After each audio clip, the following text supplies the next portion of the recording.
Dr. Charles Kelman, the father of phacoemulsification, made it very clear that a major contraindication to this procedure was the loose lens. In the early 1980s, a young and naive surgeon, me, could not understand why the phaco machines offered only maximum and minimum, and every American company rejected my idea to allow infinite surgeon control of parameters. I was able to find a small Italian company, Opticon, which took a gamble by developing surgeon-controlled ultrasound, aspiration rate, and vacuum, introducing the Phacotron Gold, which in combination with the first motorized infusion pole led to a new operation, slow-motion phacoemulsification. I believe the idea would have died a slow-motion death had Dr. Kelman himself not offered his written and vocal support of this new approach. Surgeon control allowed us to challenge each of the 5 contraindications: the mature lens, the small pupil, the shallow chamber, the compromised cornea, and last but not least, the loose lens. After presenting the first series of loose lenses emulsified by phaco at the AIOIS meeting in 1986, other surgeons like Dr. Jerry Freeman sent videos of their successful cases, which served to neutralize the harsh criticism from colleagues calling me dangerous and negligent. When the zonular support was severely damaged, I would place one haptic in the bag and suture the other haptic through the sulcus, emphasizing that this was an investigational approach with unproven results. Then, in 1993, I was fortunate to be in Nuremberg when Drs. Ulrich Legler and Bernd Weichel presented their landmark video introducing the capsular tension ring for zonular instability. Morcher, the tiny IOL company in Stuttgart, Germany, gave me some sterile samples to smuggle back into the United States, where I was able to expand and stabilize the loose capsular bag with the CTR, while placing the lens in the ciliary sulcus. I even placed sutures through the capsular bag, incorporating the ring, introducing the idea of creating synthetic zonules. Later that year, my brilliant young fellow, Dr. Robert Cioni, implanted both the capsular tension ring and the intraocular lens into the capsular bag. Once all the cortical material has been removed, a larger diameter all-PMMA intraocular lens is placed into the capsular bag. The first such operation in America.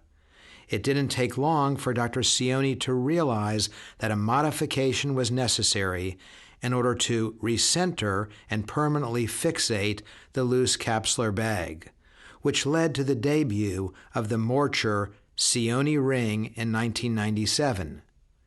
Following this milestone idea, videos began to appear from cutting-edge surgeons around the world, like Dr. Vladimir Pfeiffer from Slovenia and from pediatric surgeon Dr. Charlotta Zetterstrom from Sweden. The loose lens captured the imagination of innovative surgeons like Dr. Ike Ahmed from Canada, who introduced the capsular segments, and Israeli surgeon Dr. Ehud Asiya, who designed the capsular anchor. New injectors were developed, which led to the design of novel devices like the Malugan ring from Russia and the scalloped-appearing Henderson CTR to facilitate cortical removal. Parallel innovation was occurring for stabilizing the capsular bag during the procedure, when Dr. Richard McCool popularized capsule retractors, which were subsequently modified by Dr. Tadahiko Kazawa in Japan to provide additional equatorial support.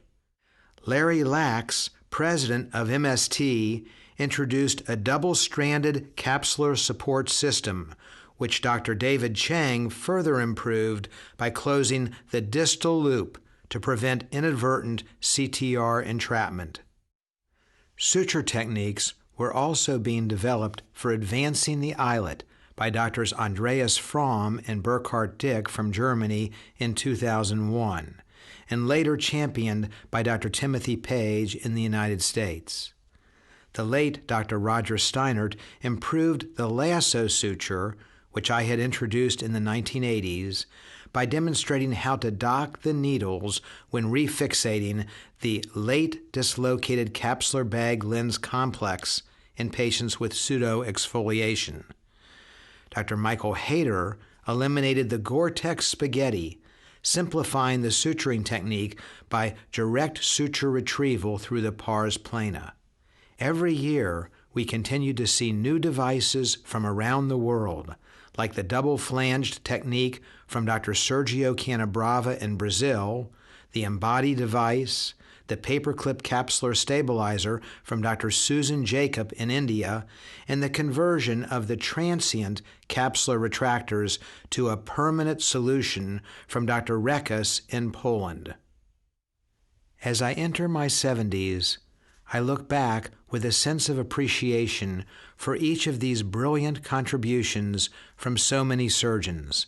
I was in awe when Dr. Yuri Kondratenko from Ukraine performed a capsular bag transplant, and I was mesmerized watching Dr. Fernando Gonzalez del Valle and his group from Spain harvest a capsular bag from a cadaver eye, which was then used to support the intraocular lens in an aphakic patient.